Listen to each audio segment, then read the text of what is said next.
On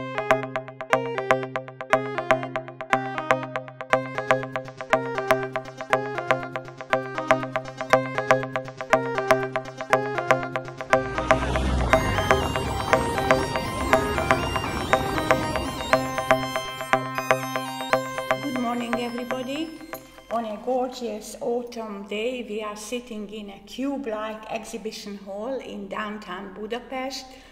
In Budapest, the place called FUGA is a very prestigious and traditional center of all kinds of cultural events, including exhibitions. I used to attend this place. My name is Zsófia Rutkai, born in Budapest. I'm amateur ceramist, and that's how more or less I got to know the lady of our day, the artist who exhibits here, Lawrence Nathenson, or as we know her, Lőrincz Zsuzsa, who sits next to me, and she asked me to stimulate her talking about the extremely interesting pieces exhibited here. So let's start, Zsuzsa, and let's start with these objects. There are 22 altogether exhibited here, but I think you have many more. Yes. Many different techniques, intentions. So tell about First them. of all, Zsófi, thank you for being here with me today, Zsófi. And we've been, anyway, very good friends. Yes, I have these idols sitting in front of me because in the exhibition I have 22 of them on the shelf, and I am very lucky to be in this grey room that's made beautiful with the lighting of Espót Christoph, fantastic person who has a staff that have put my work at its best. The idols are sitting on my right, and there are several from many years back because I never stop making idols. It's been 40 years since I've been doing idols, and it's going through all sorts of transition, technique-wise, experimenting with them, different sizes, different techniques of decorating them, and it's been tremendous challenge and fun. So I have here in front of me a blue one that is attached with another piece. To begin with, these idols are made in 3 parts on the wheel, the ceramic wheel, and then attached while they are still wet enough to be able to attach them and form them and shape them. And then here is one without the top, which has been fun.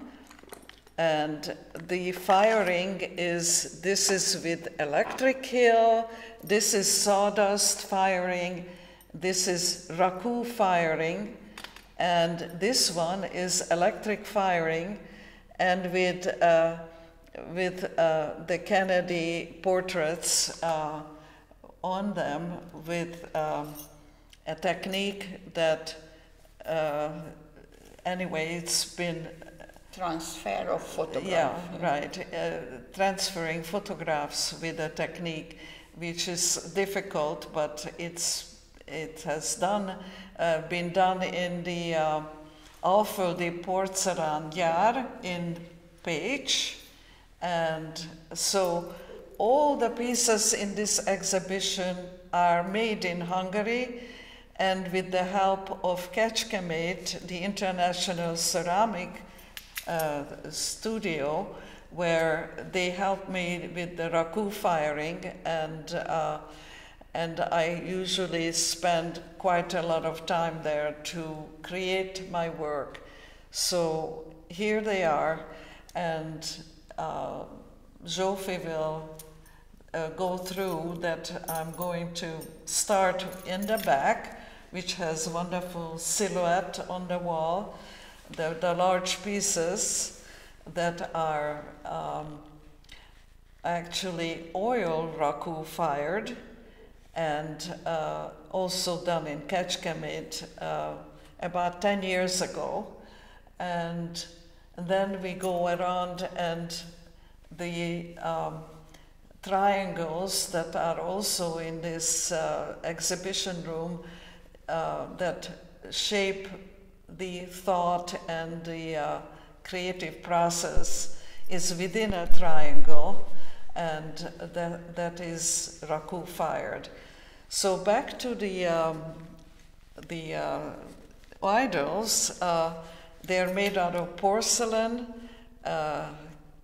stoneware clay, some of them with lots of grog in the clay, and many different kind of glazes.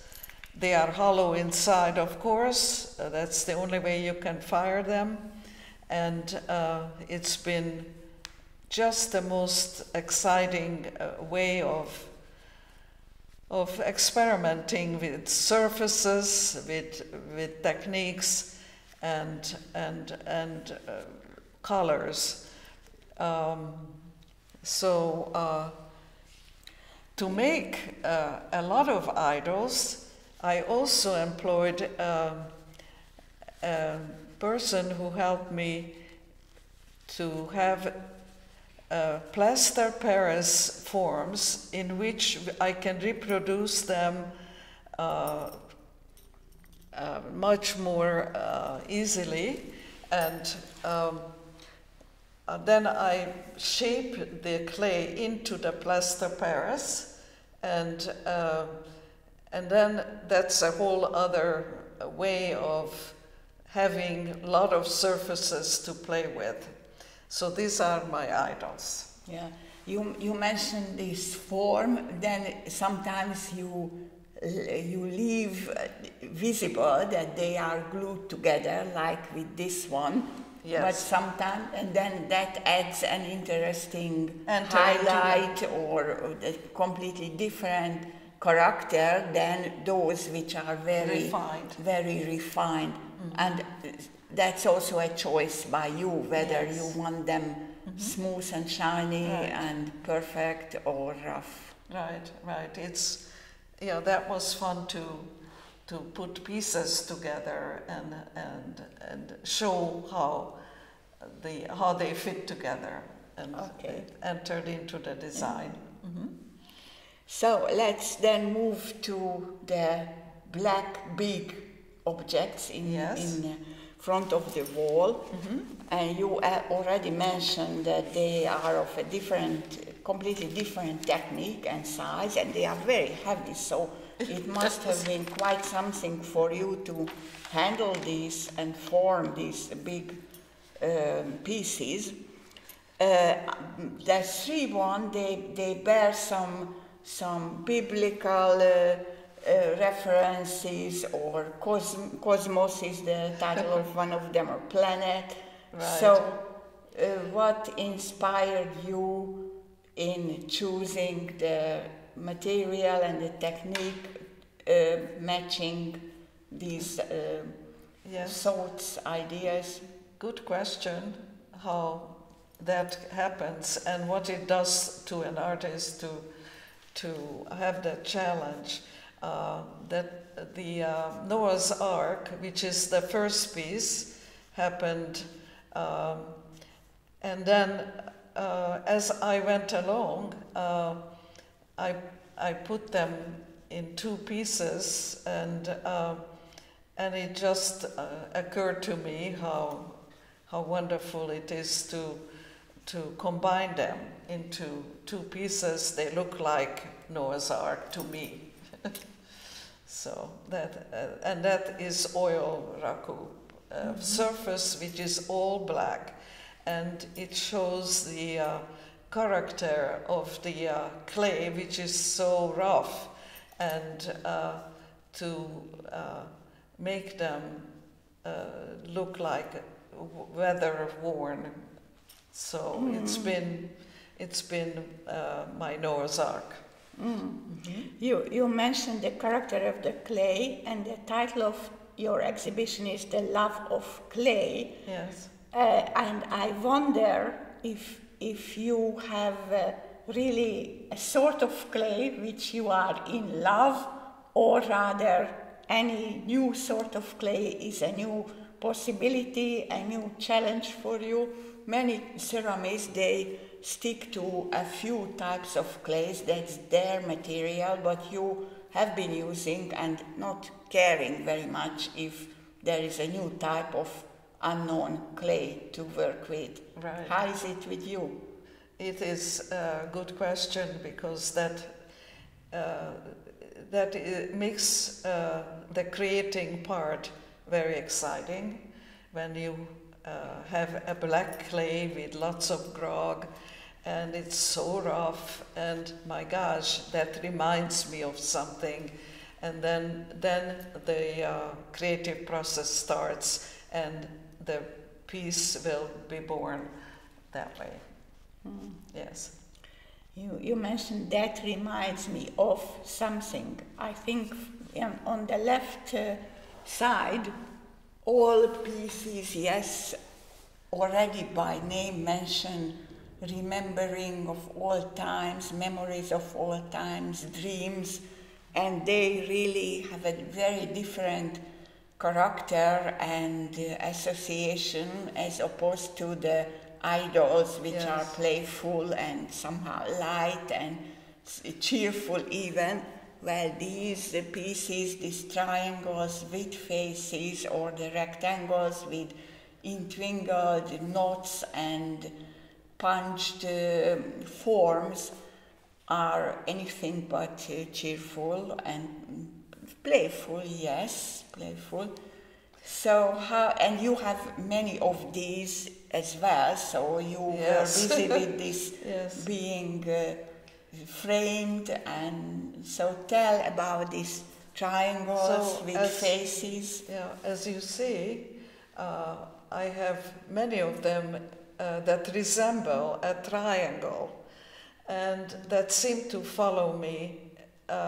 Actually, it just comes by nature, it just comes very naturally to me to work within the triangle. Also, when I fill up the triangle with my memories of the past, and since I was born here in Budapest and I lived near a very romantic place near the palace, and many of these pieces are coming from my past, somehow coming out of me. As I touch the clay, it becomes antique looking and somehow it just is amazing how this happens with most of my dark clay pieces. We went through World War II, we have had a lot of experiences here, and it all seemed to reveal itself in my work. Yes, that's interesting, and you are diplomatic, and let's leave it there, that you went through many things before you ended up in the United States.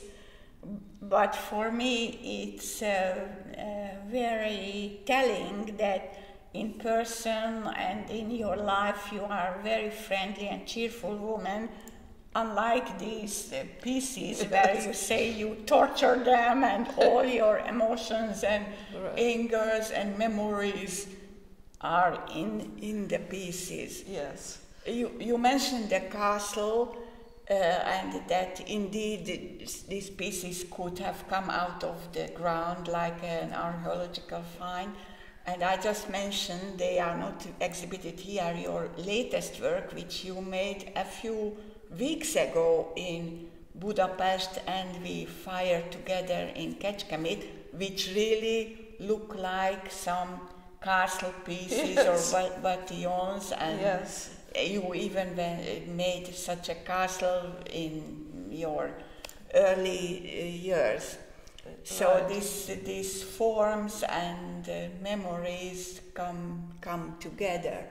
So And these are also some show the beauty of the raku. So you explained the oil raku. Yeah. These are different raku techniques. Would you tell some words about them? well, there are several ways of dealing with raku. You can make them, as you see, very shiny and colorful, and that is just a wonderful thing about this Japanese technique that we now in the United States and all over the world are using. It's very, it started in the 15th century and in Japan, and now we are just expanding on it, and I'm really happy that in Kecskemét I can expand on the look and how they become as the reduction happens in the sawdust. Yes, I was present last time with the firing, and yeah. I was surprised to see that this variation in tints and colors come as a result of controlled intervention. So it's not just simply like you put under the sawdust, but you can play with opening some pieces, yes. giving some color. And having more air or less air, or pouring water over it when it's still burning hot. Yeah, yeah. Because I can end up with completely boring outcome. Does it happen to you that you are unhappy with an outcome? Somehow that kind of technique doesn't ever disappoint me. I can always interpret it and use it in some ways to express myself. So, yes. There is oil raku, there is the regular raku, and they mostly become dark, but the regular raku becomes sometimes very, very colorful, as you saw. Yeah. Yes. Yeah, the rainbow colors. In the back of this left in the back on the left wall there is a different type of raku which is white with black cracks, and it's like a hanging flight tubes or something like that. That's interesting. Would you explain that one?